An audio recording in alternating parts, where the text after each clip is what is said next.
Mga kapatid, aware ka ba sa gagawin ng dyablo sa huling panahon para mahikayat niya ang mga tao na magpatatak na tinatawag nilang Mark of the Beast o katumbas ng bilang ng 666? Kaya nga mga kapatid, sa panahon ngayon, marami na talagang lumalabas ng mga ginagawa ng dyablo at palapit na talaga ang tinatawag nilang pagdating ng Panginoon o pagbabalik ng Panginoon Hesus.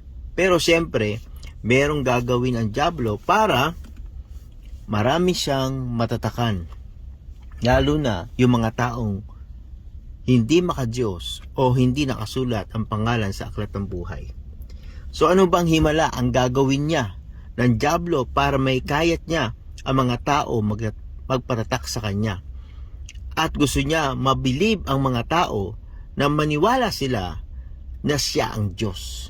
Sinasabi rito sa Pahayag 13 verse 13, gumawa ng kagilalas na ang mga himala ang pangalawang halimaw, tulad nagpapaulan ng apoy mula sa langit. Ginawa niya ito upang ipakita sa mga tao ang kanyang kapangyarihan. So ito pa yung himala na gagawin niya, na talagang magpapababa siya ng apoy buhat sa langit. Sino nga namang hindi mapapabilib kung sasabihin niyang bumaba ang apoy mula sa langit sa pamamagitan ng kanyang kapangyarihan? Pero gagawin niya ito para dayain ang maraming tao sa buong mundo.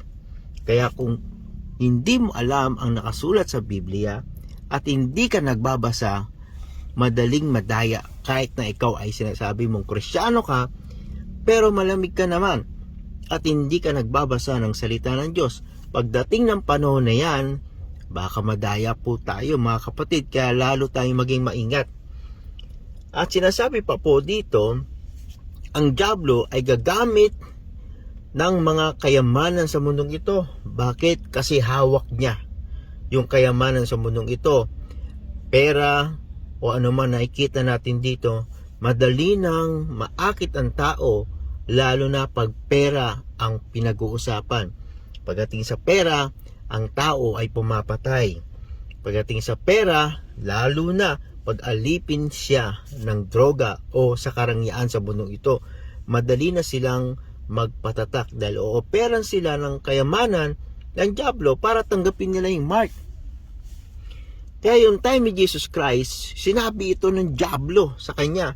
Sa Mateo 4 verse 8 hanggang 10, ang sabi po rito, pagkatapos ito, dinala naman siya ng dyablo sa isang napakataas na bundok at ipinakita sa kanya ang lahat ng karangyaan sa daigdig at mga kapangyarihan nito.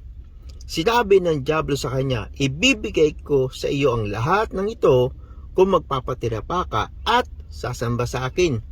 Kaya't sumagot si Jesus, lumayas ka Satanas, sapagkat nasulat, ang Panginoon mong Diyos ang dapat mong sambahin at siya lamang ang dapat mong paglingkuran. Kaya po mga kapatid, na mabasa natin dito na talagang nasa kapangyarihan ng dyablo ang lahat ng kayamanan sa mundong ito, at ito rin ang gagamitin niya para ang mga tao ay mabilis na magpatatak. Dahil ooperang ka ng maraming pera para pumayag ka lang sa Mark of the Beast. Kaya po mga kapatid, ano man ang mangyari, ano mang i-offer ng mundo, o hindi natin alam na kung unti-unti na pala tayong kinukuha ang loob, dahil ang tao hindi na mabubuhay kung walang pera. Ito na po ang nakatakot po dito.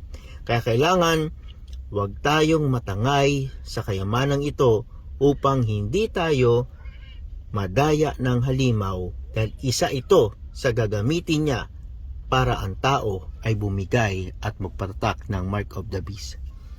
At ito po sinasabi sa ikalawang Timoteo 3 verse 1 hanggang 2. Tandaan mo ito, magiging mahirap ang huling araw dahil magiging makasarili ang mga tao, sakim sa salapi, mayabang, mapagmataas, mapag-insulto, masuwain sa magulang, walang utang na loob, at hindi makadiyos.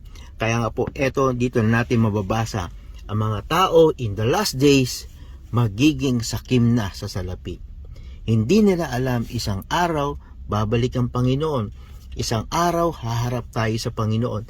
Dahil ang tao naging sakim na, pasama na ng pasama ang mundo. At doon, makakapasok ang Antichrist para madali niyang maakit ang mga tao. Kaya po mga kapatid, anumang sitwasyon, anumang panahon, hindi tayo pabayaan ng Diyos. Manatili tayo sa Kanya. Tandaan po natin, babalik ang Panginoon para kunin ang Kanyang mga lingkod. Sana po mga kapatid, i-share po natin itong mensaheng ito upang maging babala at magbigyan ng kaunawaan ang ating mga kapatid at mahal sa buhay. God bless you po mga kapatid.